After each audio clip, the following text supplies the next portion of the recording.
अब आज का अमित शाह का बयान है, अखबार में पढ़ो, क्या है? अखिलेश यादव लाख कोशिश करे मगर राम मंदिर बन के रहेगा, वो चाहे कितना भी राम का विरोध, मां मंदिर का। अब वो राम का मंदिर का विरोध ही नहीं कर रहा, वो बोल रहा मैं तो परशुराम का मंदिर भी बनाने के लिए तैयार हूं, मगर मगर वो जो ये समझने की बात है, आप लोगों को बताइए, दावपेच वाली बात है, ये केवल भाषण नहीं है, ध्यान रखो, ये भाषण नहीं है, ये दावपेच है। वो मैं राम मंदिर का विरोध कर रहा हूं, ये तो बोल ही नहीं रहा, बल्कि वो बोल रहा मैं तो परशुराम का बनाने वाला हूं। फिर भी बोल रहा है कि अखिलेश यादव लाख कोशिश करे राम मंदिर का विरोध करने के लिए, बन कर रहेगा।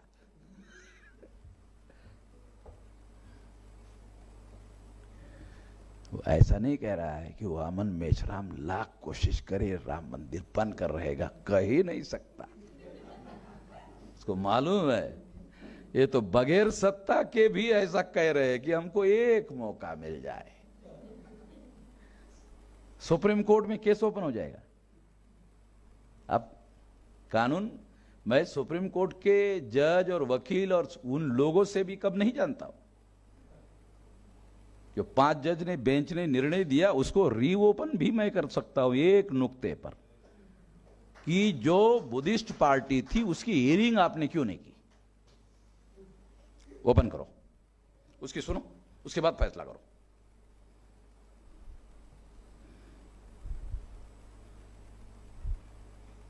अगर हमको जल्दी मौका मिले और रंजन गोगोई अगर जीवित रहे तो उसके पेंशन के बारे में भी मैं सोचूंगा।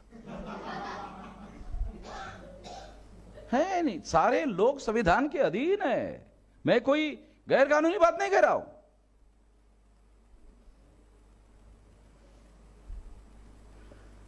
वो पहला चीफ जस्टिस है जिसने इतने ही समय में बहस करो वकील को कहा, कोई किसी ने नहीं कहा कभी, नहीं इतने ही समय में सारा का सारा आर्गुमेंट खत्म करो।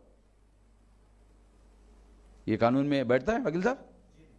ये किसी कानून में कहीं पर भी लिखा हुआ नहीं है, किसी दुनिया के किसी डेमोक्रेटिक कंट्री में कहीं पर भी नहीं है।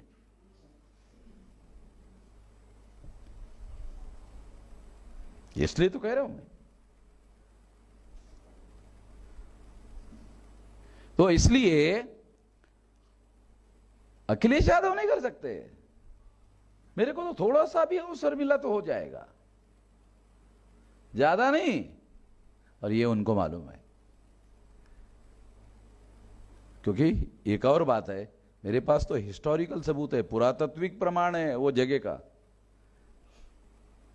पुरातत्व विभाग के डॉक्यूमेंट्री एविडेंसेस है हमारे पास।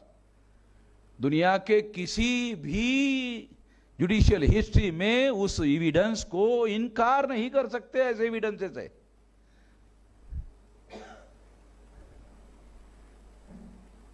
ऐसे एविडेंसेस है हमारे पास में।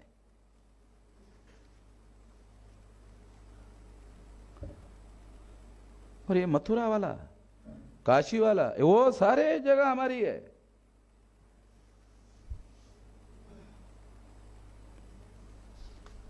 और वहां अभी भी एविडेंसेस है, पुरातात्विक एविडेंसेस है।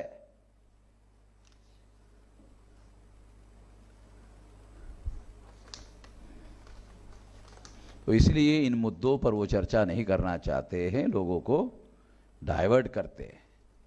उनको मालूम है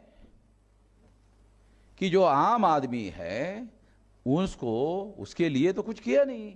मैं कल पहले दिन शायद कहा, बहुत सामान्य हमारी रिक्वायरमेंट है, रोटी कपड़ा और मकान, शिक्षा, स्वास्थ्य, रोजगार और स्वयं रोजगार या सामान्य, इतना काम नहीं किया। ये सारे प्रधानमंत्री नालायक, ऐसा ना करने वाले, ऐसा मैंने कहा, क्योंकि बहुत सामान्य रिक्वायरमेंट का काम 75 साल में नहीं किया इन्होंने। तो ये लोग जब खड़े हो जाएंगे तो इनकी कोई बात मानेंगे नहीं।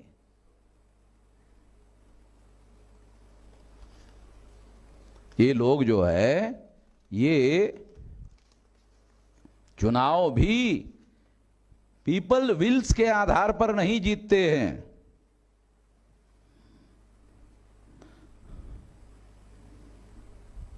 पैसे का 2019 के चुनाव में चुनाव जीतने के लिए कैसा इस्तेमाल किया, एक पत्रकार कहता है, the total expenditure on this election is estimated to have been a staggering 60,000 crore,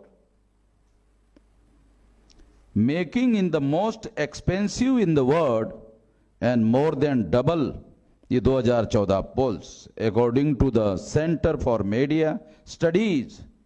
As per the report, out of this, the ruling Bharatiya Janata Party spent close to 27,000 crore रुपया, 27,000 करोड़ रुपया चुनाव पर खर्चा करने के बाद उन्होंने चुनाव जीता। 303 को 303 से अगर भागाकार कर लो 27,000 करोड़ को, तो राउंड अबाउट 100 करोड़ रुपए एक लोकसभा पर खर्चा किए। कहां है? तो ये तो आने वाले समय में ये जो पैसा है, ये जो काला धन है, ये सारा उद्योगपति कारपोरेट सेक्टर से आया हुआ है। ये एक ऐसा मुद्दा है जिस पर भारत बंद जो है वो किया जा सकता है, एक बार से कई बार लोगों को बताया जा सकता है।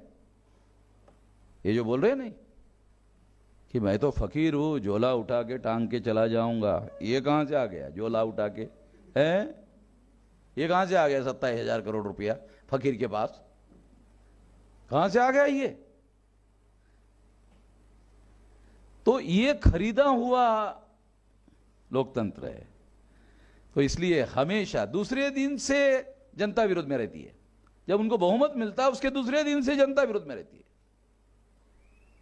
क्योंकि वो लोगों के जिनके वोट खरीदे गए हैं, वो जिनका वोट खरीद कर उनको दिया गया है, वो खरीदने के पहले भी विरोध में रहता है, खरीदने के बाद भी विरोध में रहता है, केवल वोट दे के आता है, वोट देकर आने के बाद भी उसके विरोध में ही रहता है, क्योंकि उसको खरीदा गया, उसके मन से वो उसको चाहता नहीं है।